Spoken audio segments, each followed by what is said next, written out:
Bismillahirrahmanirrahim. Assalamualaikum warahmatullahi wabarakatuh. Segala puji bagi Allah Subhanahu wa Ta'ala yang telah melimpahkan banyak nikmat dan karunia-Nya kepada kita semua, sehingga kita bisa mendengarkan kultum singkat yang akan saya sampaikan. Tak lupa juga kita kirimkan salawat serta salam kepada baginda Nabi besar kita, Nabi Muhammad SAW, beserta keluarga dan sahabat-sahabatnya yang telah menuntut umatnya dari zaman jahiliyah kepada zaman yang terang benderang seperti saat ini, yakni ad-din al-Islam wal iman. Semoga kita semua kelak mendapatkan syafaatnya di yaumul qiyamah. Amin. Teman-teman sekalian yang dirahmati Allah Subhanahu wa Ta'ala, pada kesempatan kali ini saya akan menyampaikan kultum singkat tentang pentingnya sholat sebagai tiang agama. Allah Subhanahu wa Ta'ala dan Rasul-Nya telah banyak memberitahu melalui firman-firman-Nya kepada kita bahwa mendirikan sholat sangatlah penting. Rasulullah Shallallahu Alaihi Wasallam bersabda, yang artinya sholat adalah tiang agama. Sabda yang paling sederhana tetapi maknanya sangat besar. Dalam agama Islam, sholat diibaratkan sebagai tiang sebuah bangunan. Jika kita tidak melaksanakan sholat, diibaratkan tiang itu rapuh atau roboh, sehingga bangunannya juga ikut roboh karena tidak ada lagi penyangga. Rasulullah Shallallahu Alaihi Wasallam bersabda yang diriwayatkan oleh Imam Bukhari yang artinya, seandainya mereka tahu pahala salat subuh dan asar, niscaya mereka akan mendatanginya meskipun dengan merangkak. Dalam setiap salat subuh yang kita jalankan terdapat banyak keutamaan yang bisa kita dapatkan. Salah satunya keutamaan yang bisa didapatkan dengan melaksanakan salat subuh yaitu mendapatkan persaksian dari malaikat subuh.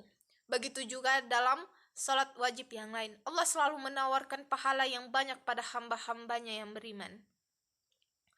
Teman-teman sekalian yang dirahmati Allah Subhanahu wa Ta'ala, dalam pelaksanaannya, salat tidak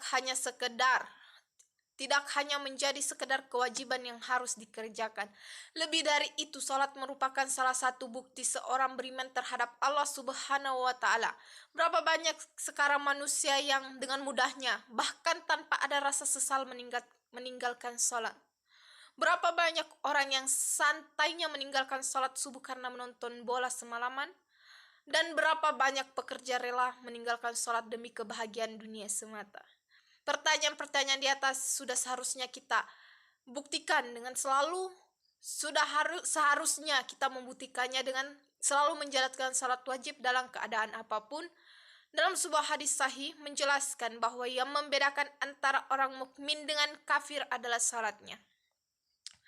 Allah Subhanahu wa Ta'ala berfirman dalam Al-Quran surah Al-Ma'un ayat 4 dan 5 yang artinya, maka celakalah orang yang salat, yaitu orang-orang yang lalai terhadap salatnya. Dalam surah ini Allah Subhanahu wa Ta'ala mengawali kata celaka bagi orang-orang yang lalai dalam salatnya. Karena kalimat celaka ini seringkali oleh Allah digunakan untuk menasihati orang kafir. Dengan arti lain, bahwa orang yang lalai terhadap salatnya maka disejajarkan dengan orang kafir. Sehingga tidak heran jika dalam hadis Nabi Muhammad yang telah dijelaskan sebelumnya bahwa yang menjadi pembeda antara mukmin dan kafir adalah dari salatnya.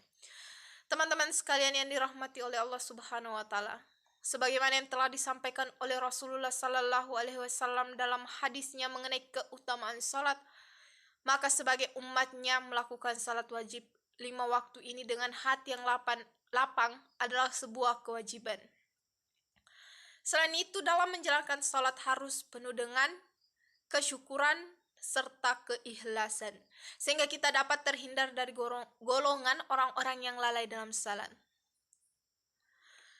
Sebelum saya menyelesaikan kultum singkat saya pada kesempatan ini, marilah kita bersama-sama berdoa kepada Allah Subhanahu wa Ta'ala agar kita dijauhkan dari perilaku-perilaku orang yang dengan sengaja dan dengan mudahnya melalaikan salat. Semoga kita selalu diberikan kemampuan untuk saling menasihati dalam kebaikan dan menjauhi segala larangan. Sekian yang bisa saya sampaikan pada kesempatan kali ini. Kurang dan lebihnya mohon dimaafkan. Billahi fisabilil haq fastabiqul khairat. Wassalamualaikum warahmatullahi wabarakatuh.